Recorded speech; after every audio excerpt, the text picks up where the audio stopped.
Hello everyone and welcome back to another video from AI Basics. In this video, I'm going to show you how to use green screen on VideoLeap. So let's get started right away. First of all, just open up the VideoLeap application on your device and log into your account if you haven't done so already using your email address and your password. Now, once you are logged in, you will be taken to the home page. In order to use green screen on any of your edits, simply tap on the plus button to work on a new project or work on your recent projects by tapping on projects. Simply open up any project that you want to work on, and then once the project is opened up and you have your media selected, you can proceed with using your green screen by tapping on the mixer option from the various settings at the bottom left corner. You will then be allowed to select a video or image that you can import on VideoLeap.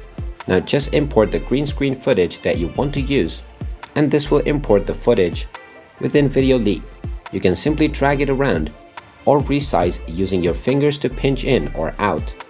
And once you have resized and placed it as you want it to be, make sure it is tapped and selected, and then from the options at the bottom, simply scroll over to the right until you see chroma.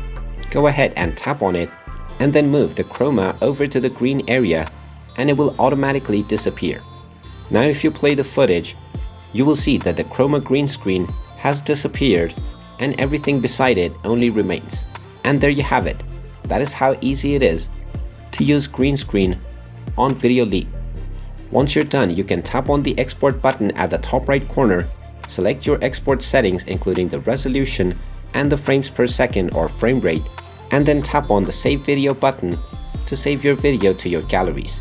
If you find this video helpful, make sure you hit that like button and subscribe to our channel if you haven't done so already. Also ring that notification bell to never miss another update from us. Thank you for watching, and I will see you again in the next video.